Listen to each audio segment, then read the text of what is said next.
ناخد ام فاطمه. السلام عليكم. عليكم السلام ورحمه الله وبركاته، اتفضلي.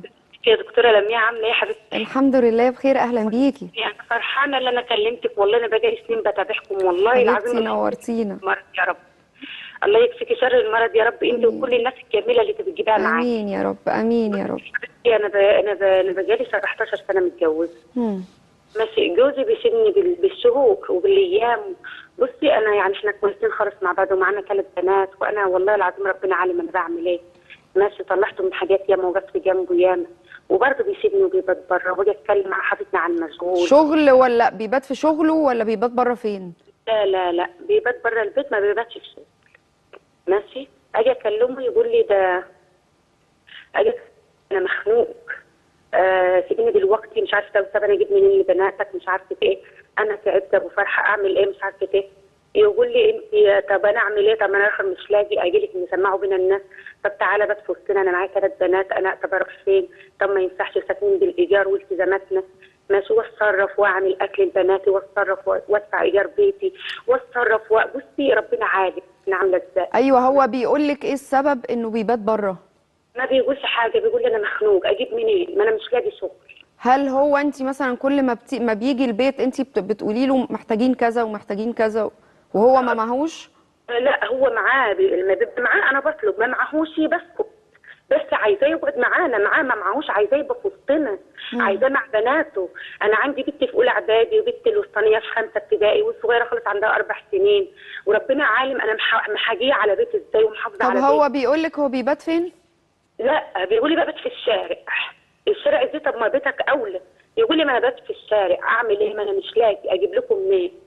اجيب لكم منين؟ قلت طب انا اعمل ايه، طب انا اعمل ايه، طب اروح فين؟ اروح فين؟ انت لا راجل يعني ايه يعني ايه بيبات في الشارع ازاي؟ يعني هو بيقول لي بينام في الشارع؟ بيقول لي ببات في الشارع، بقول له ازاي بتبات في الشارع؟ يقول لي من القهوه دي للقهوه دي، يا اما كده هو طول الليل رايح جاي رايح جاي لحد ما النهار بيطلع. طب وعليك بيتك كلته، طب ما بناتك اولى ببياتك بحضنك وتحاجي علينا وتحافظ علينا وتحمينا. طب هو في حاجه في عقله؟ طيب انتوا كشفتوا عليه ولا حاجه؟ في حاجه في دماغه؟ عارف يا حضرة الشيخ، والله العظيم لما بيبقى هنا تشوفه ما تصدق ان هو اللي بيه بره ويسيبنا بينسانا بص الطريقه. طب هو بيشرب حاجه؟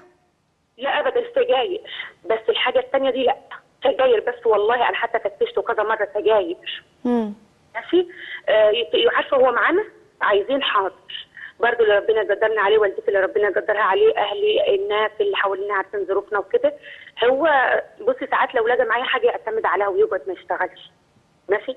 اقول لك على حاجه كمان، هو مثلا قبل كده وساب البيت بسبب ان انا كنت عامله تكافل وكرامه بقالي 8 سنين بعمله وبيترفض، 8 سنين اعمله واترفض.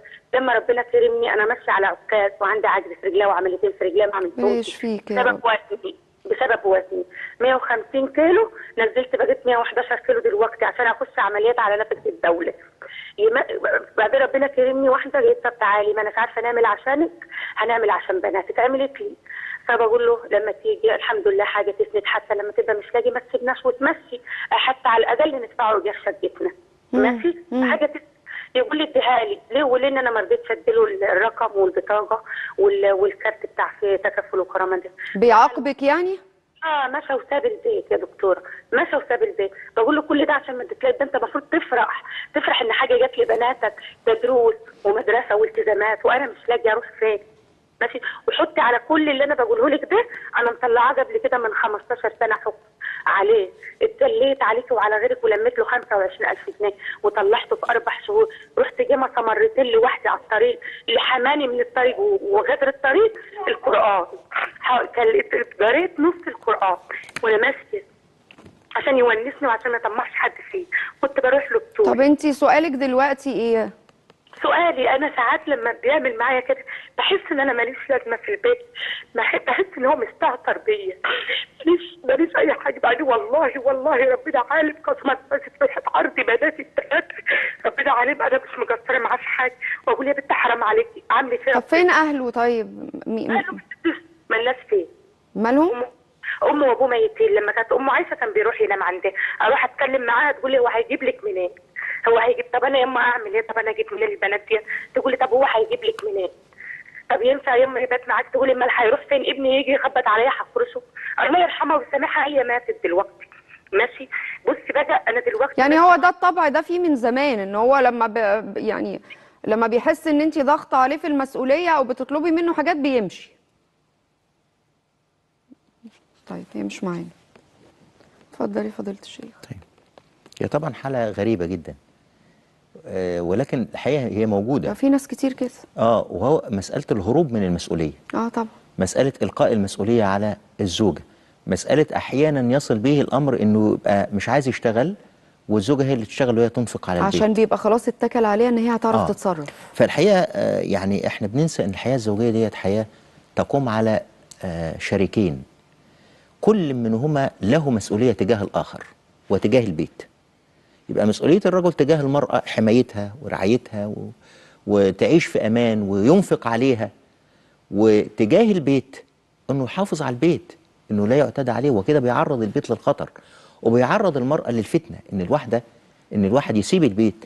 ده النبي صلى الله عليه وسلم علمنا أدب، عندما يغضب الرجل من المرأة لا يهجر البيت، فقال ولا تهجر إلا في البيت. بينصح الصحابي كده، لو زعلت وأغضبتك وضايقتك ما تهجرش أبدا إلا في البيت.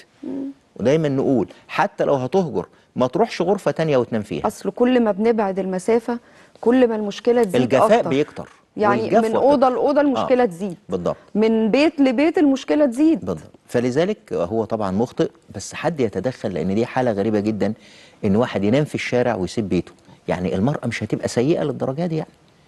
حتى لو هي يعني بتعمل له ايه وهو في البيت. صحيح.